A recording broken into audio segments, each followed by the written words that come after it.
Құрметті достар, қалайсыздар? Сәлем. Бүгін біздің 4-ші сабағымыз, және бұл сабақ қорытынды сабақ. Алғашқы 2 сабақтан үйренген нәрселерді тез біріктіріп, қайталап кеткім келеді. Бұның себебі осы алдында айтқандай present simple'ды және мына сөз таптарына қатысты мәселелерді дұрыс толығымен түсінбей кетсек, ары қарай барған сайын біздің жаңағы пробел дейміз ғой, пробелдарымыз көбейіп, қателеріміз көбейеді. Сол үшін асықпай, нақты осы present simple'ды түсіңізде көретіндей дәрежеге жетулеріміз керек. Сол бастайық қайтадан, иә? Мен тез айтып кетем, ал мына жаңадан қосылып жатқан көрермендерімізге, егер де осы жердегі айтып жатқан материалдарды түсінбесеңіздер, міндетті түрде, құрметті көрермендер, алғашқы 1-ші сабақтан бастап асықпай, толығымен, бәр назарыңызбен отырып, тура дәптерлеріңізге информацияны жазып, видеоларды көріңіздер. Себебі бұл мен ең оңай нәрсемен бастадым, ол сөз таптары. Содан кейін мына фундамент деп елестетсек, фундаментіміз қоямыз, содан кейін келесі деңгейді, келесі солай ғимаратты саламыз. Сол секілді фундаментіміз ең 1-ші сабақтан басталады. Көрмесеңіздер, міндетті түрде көріңіздер. Енді құрметті YouTube шәкірттерім, present simple'ды біз өте бастадық өткен сабағымызда, және present simple'ды біз present ол қазіргі шақ, simple деген простой.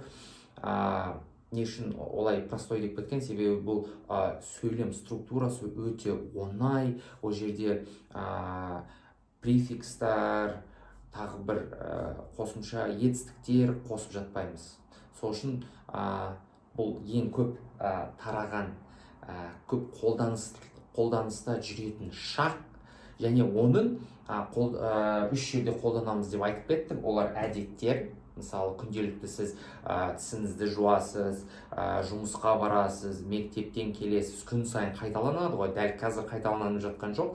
Күнделікті өзінің бір интервалдан кейін жаңағы әрекет қайтадан қайталанып жатады. Сол үшін біз оны present simple'ды қолданамыз. Сонда жаңағы мысалы I go to school деген, go деген сол present simple болып тұр. Міне. Дәл қазір болып жатқан әрекет, ескертейін, әрекетке қолданбаймыз. Мысалы, мен қазір сөйлеп жатырмын.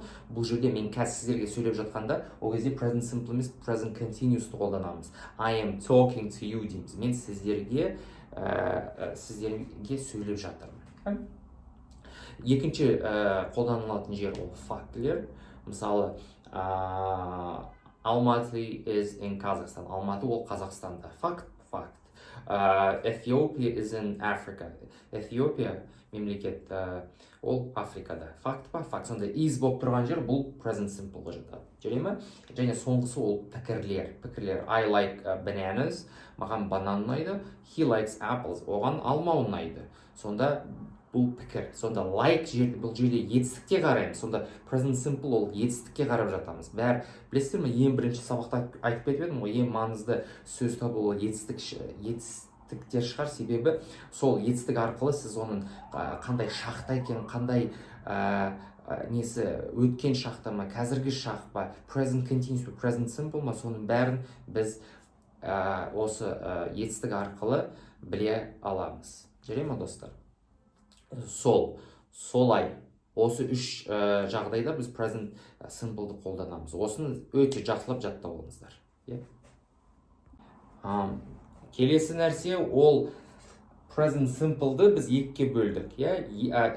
ДНК-сын, мысалы, ДНК-сын 2-ке бөлдік. 3 жағдайда қолданамыз, бірақ ДНК-сы, яғни структурасы 2-ке бөлінеді. Біріншісі ол әрекет жоқ сөйлемдер, present simple, және әрекет бар сөйлемдер, present simple.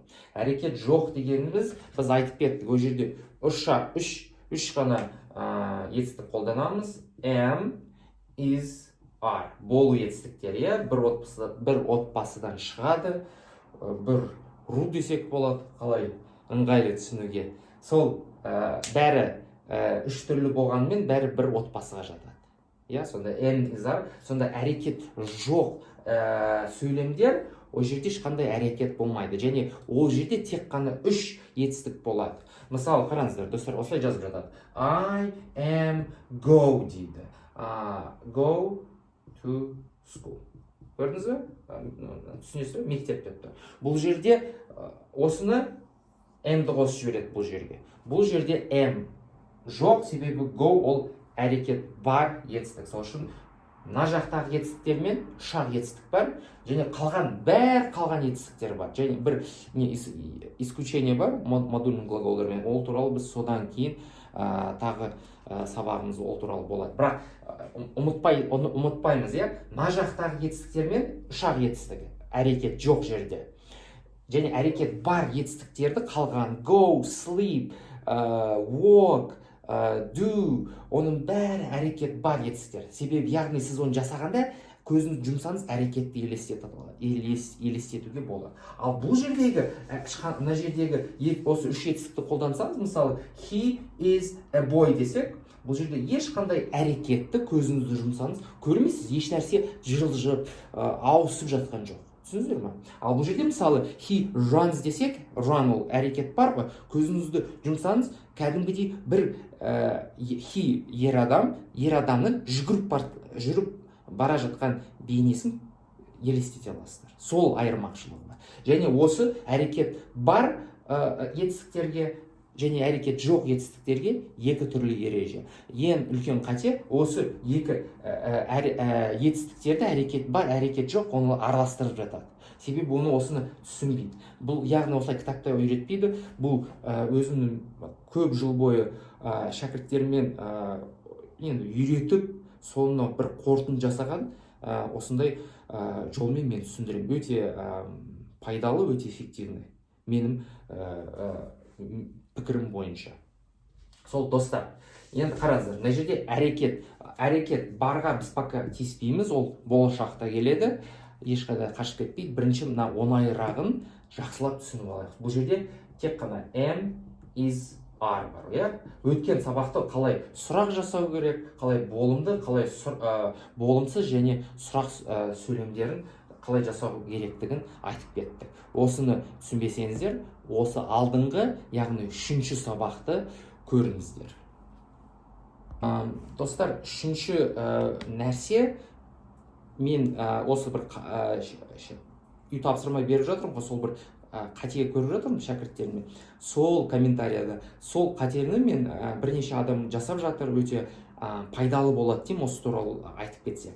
Мысалы, бізде ең басында біз екінші сабағымызда сөз таптары туралы айтып кеттік. Бізде adjectives бар, adjectives. Бұлар сын есімдер.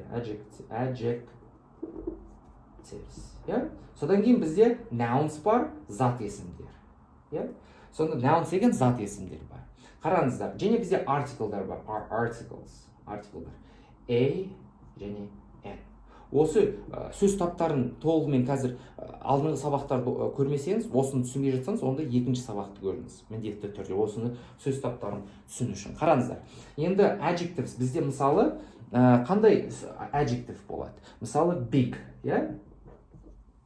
big, үлкен.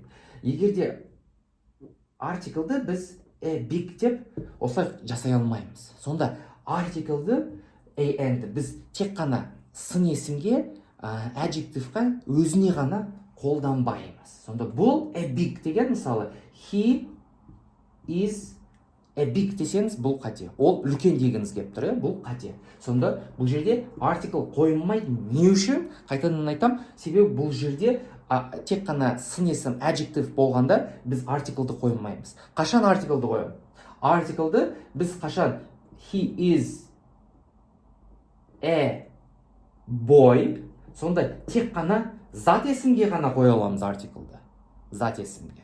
Болмаса, сонда мынау қате, he is a big десек, тек қана сын есімге қойсақ. Ал қашан зат есімнің алдына қойсақ, ол дұрыс. Болмаса, екінші жағдай бар, қашан article'ды қоя аламыз. Ол қашан сын есім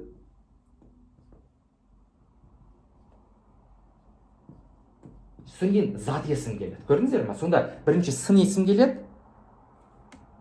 Сын есім келеді, big. Және зат есім келеді, boy. Осы жерде қоя аламыз. Сонда екі жағдайда сын есім артиклды қоя аламыз. Ол қашан? Біріншісі зат есім, тек қана зат есім келгенде, болмаса сын есім, содан кейін зат есім келгенде артиклды қоямыз. Және достар, көрермендер, артикл, осыны түсініп алыңыздар, жақсылап. Мынаны видеоны тоқтатып, дәптерлеріңізге жазып алыңыздар. Осыны тура айтып кеткендей. Сонда артиклды тек қана сын есімге қоймаймыз, an артиклын қоймаймыз, тек қана оны зат есімге қоя аламыз артиклды. Болмаса сын есім, комбинация сын есім, зат есім болып келгенде, сол кезде артиклды қоя аламыз. Және осыны қазір тоқтатып жазып алыңыздар.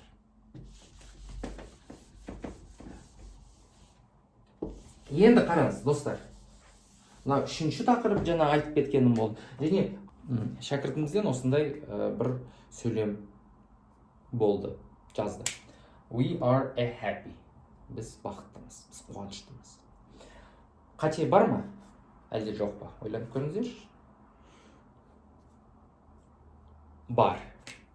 Не үшін? Себебі бұл жерде артиклды біз тек қана сын есіммен қолданып жатырмыз. Ал алдында ғана біз айттық қой, артиклды біз сын есіммен қолданбаймыз, тек өзімен ғана қолданбаймыз. Сол үшін бұл жерден артиклды сызып тастаймыз. Сонда we are happy болады. Болмаса, оны біз қалай артиклмен жазып көрейік? We are, қалай жазсақ болады? Қараңыз, мына жерде уже келмейді. Не үшін? Себебі бұл жерде we тұр, көпше түрі тұр. Мен we are happy people жазайын деп. Сол жерде, мысалы, мынаны өшіріп тастаймыз да, we are happy, біз бақытты адамдармыз, people. We are happy people болады. Егерде мына жерге сын есім болады, зат есім болады. Сын есім, зат есім болады. Осыны мен ескертейін дегенім ғой, осы мәселені, мына жерде қатені. Сонда тек қана артиклды сын есімге ғана қолданбаймыз. Достар, байқасаңыздар, мен кейбір нәрселерді қайталай берем. Себебі осы енді білім алып жатқанда информацияны бірнеше реттен, бірнеше ракурстан, бірнеше углдан көріп, қайталап жіберу керек. Жарай ма, достар? Сонда сіздерге ол ана жерде жаңағы баста жақсы отырады, жақсы жатталынады. Жарай ма, достар? Сол үшін бір нешін айта бересіз деп айтып жатпаңыздар. Сіздерге бұл жақсы толығымен түсінбеген адамдарға, шәкірттерге толығымен түсініп жақсы бекітілсін деп жатырмын. Артиклдыға қатысты төртінші нәрсені айтып кеткім келеді. Енді менің жаңағы қорытындымыз. Артиклдарды біз тек қана, достар, and-ді біз тек қана бірақ зат болғанда қолданамыз. Бірақ зат. Мысалы, one pen penға тең. Себебі an мен ол бірдің функциясын алып жатыр. Сонда біз әдетте one pen демейміз, a pen дейміз. Бірақ мына one penнің мағынасы a pen болады. Себебі an ол бір дегенді білдіреді. Жарай ма, достар? Енді қараңыз, қандай қате келеді? Әдетте осындай қате келеді. Pens, қаламдар, қаламсаптар деймізде, соңғы алдына ді қоямыз. Бұл қате. Не үшін? Себебі біз алдында жаңағын айтып кеттік қой. Ді біз тек қана көпше бір ғана зат есім келгенде қолданамыз, ал бұл жерде бізде s тұр, көпше түрі тұр. Сонда бұл парадокс болып тұр. Бұл қате. Сол үшін жерде қаламсаптар болса, болмайды. Әр қашанда ұмытпаңыздар. Қашан көпше түрі келгенде, s келгенде, артикл an болмайды. Болмаса артикл an келгенде, мысалы a pen десек, онда бұл жерде ешқандай s, бұл жерде мысалы a pen десек, бұл жерде ешқандай s келмейді, жоқ болады. Көрдіңіздер ме? Осы бұл төртінші мәселе, осыны ұмытпаймыз. Бесінші ескеретін мәселе ол қай жерде article a мен and-ді қолданамыз достар. A мен and-ді біз біреусін дауыссыз әріптермен қолданамыз және and-ді дауысты әріптермен қолданамыз. Бізден дауысты әріптерден бізде бесеу бар. A, E, I, O, U. Осы бесеу қана. Осы бес әріптермен біз and-ді қолданамыз. Мысалы, an apple, алма, an egg, жұмыртқа, an iPhone, an orange, апельсин, an umbrella, қолшатыр, зонтик. Ал A-ді біз 21 дауыссыз әріптермен қолданамыз. Және ескеретін нәрсе, мына Y бар ғой, Y ол дауыссыз. Көп шәкірттер оны дауысты деп ойлайды. Оған and қойып жатады. Бірақ шынында мысалы Y болады. Мысалы, a yellow hat, сары бас киім, a yellow болады. Бұл артиклдар толы тағы сабақ болады бұйыртса терең. Оның мысалы мына жерде бір ережелер, исключениялары бар. Ережелер жүрмейтін. Ол туралы да айтамыз, терең кішкене кіреміз. Бірақ енді бастапқыға осы үлкен қате ол осы орындарын білмей жатады. Қай жерде and мысалы F-қа дауыссыз әріпке and-ді қойып жатады, дауысты әріпке a-ді қойып жатады, солай шатасады. Осыны да видеоны тоқтатыңыздар да дәптерлеріңізге өтініш жазып алыңыздар. Және құрметті шәкірттер, he, she, it-қа тағы ол мынау 6-шы нәрсе мен айтып кеттім деп жатқан алдыға жылжымай тұрып. Ол he, she, it есімдіктері болғанда әрқашанда олар долларды ұнатады. Долларды олар өледі доллар десе. Осылай жаттап алыңыздар, present simple-ді әрқашанда he, she, it келгенде олар долларды көрсе өледі. Енді бірақ доллар деген не деп білмей жатсаңыздар, алдында айтқанмын, бірақ жаңадан қосылып жатқан адамдар болса, доллар дегеніміз ол s дегенді білдіреді. Сонда қашан he, she, it болғанда етістігі әрқашанда s пен жүреді. Жүре ме? Present simple-да. Қараңыздар. He, she, it, is s көріп тұрсыздар. Бұл әрекет жоқ. Алына әрекет бар да, бұны біз әлі өткен жоқпыз, бірақ о жерде де ұмытпаңыздар, әрқашанда мысалы he does болады, he do болмайды, does болады. Көрдіңіз бе? S келіп тұр. Доллар. Runs болады, жүгіреді. Eats жейді. Doesn't даже болымсыз сөйлем қылғанда әрекет бар сөйлемдерде. О жерде де S жүреді. Сонда өздеріңізге мынаны видеоны тоқтатып, өздеріңізге жазып алыңыздар. Present simple-да әрқашанда he, she, it болғанда, енді бір исключение бар, ол модульный глаголдар. Бірақ оны ол өте қазіргі уақытта сіздерге керек емес. Сол he, she, it-ті s, әрқашанда s бар етістікте. Осыны ұмытпаңыздар. Өте маңызды грамматика. Осыны дұрыс түсінбегеннен жаңағы intermediate, upper intermediate-та he walk, she walk деп жатады. Ол өте грубый ошибка, өте үлкен қате. Құрметті шәкірттер, мен әдетте жазған шәкірттердің сөйлемдерін қолданып жатамын. Ол бұл жерде тек қана үйрену мақсатымен ғана, себебі осы қате, әрбіріміз қате жасаймыз, сол қате арқылы біз түзелеміз, жақсарамыз. Сол үшін көп қате жасаған сайын біздің жақсаруға, ағылшын тілімізді дамытуға мүмкіндігіміз көбейе береді. Сол үшін ең маңызды ол қате жасау, көп қате жасау, және сол қателерімізден үйренейік, бір-бірлеріміздің қателерімізден үйренейік, және сыйлап тұрайық бір-бірлерімізді. Комментарияда болсын, шын өмірде болсын, бір-бірімізді сен қате жасадың деп олай мазақтауға болмайды. Ағылшын тілінде болсын, өмірде болсын. Сол үшін тек қана бір адам болған соң біз пендеміз.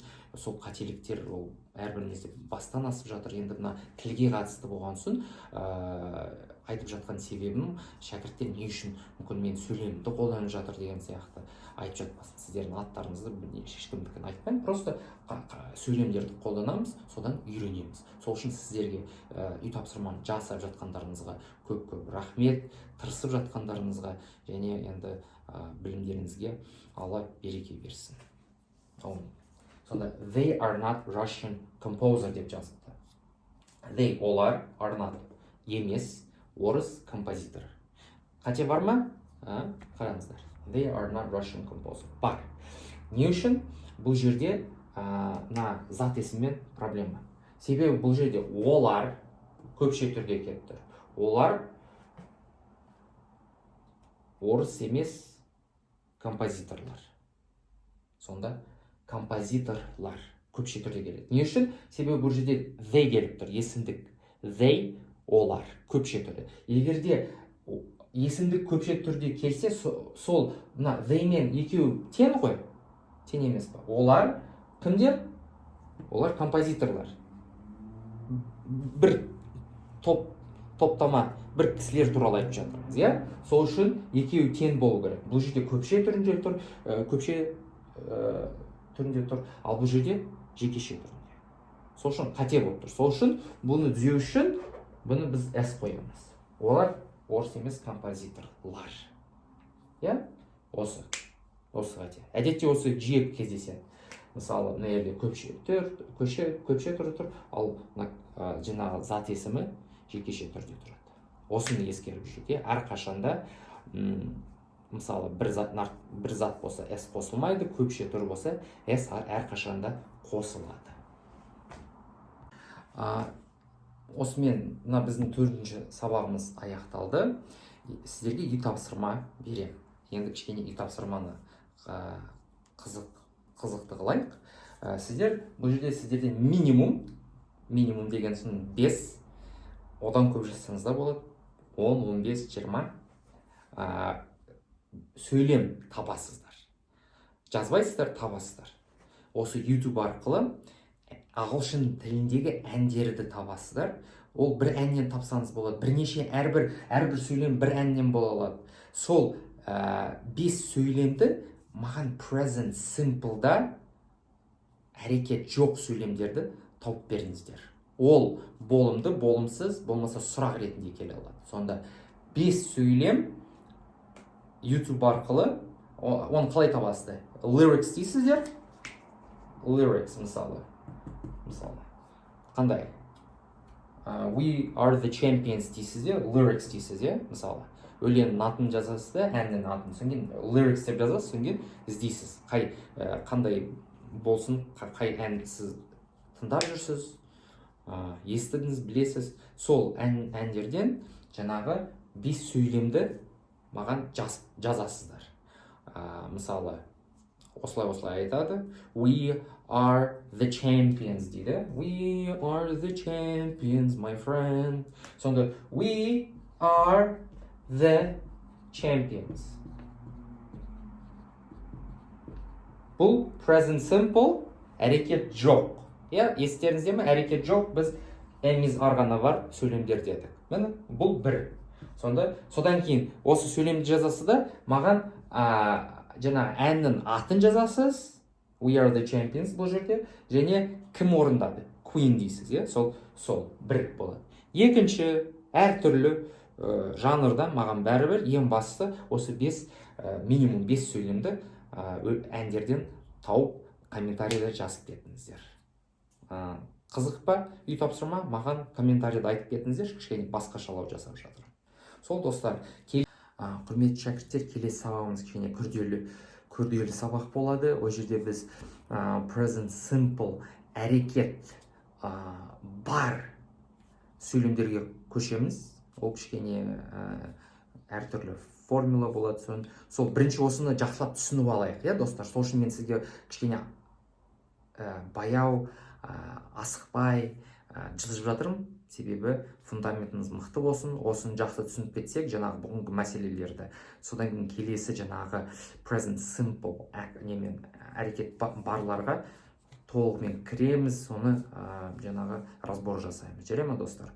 Сол сіздермен тичер Мәке, осы сабағымыз пайдалы болды деп ойлаймын. Үй тапсырмасын міндетті түрде жасаңыздар. Ал жаңадан қосылып жатқан шәкірттеріміз болса, ең басынан жасаңыздар. Ең басы бірінші сабақтан бастап, оны асықпай көріңіздер. Алла бұйырса, мен ешқайда қашып кетпеймін. Сол үшін асықпай білім алдыңыздар. Сіздерге осы алып жатқан білімдеріңіз пайдалы болсын. Сол саламат болыңыздар. Take care, have a good day, love you all. Let's grow as a nation, as a country. Let's learn English and be happy.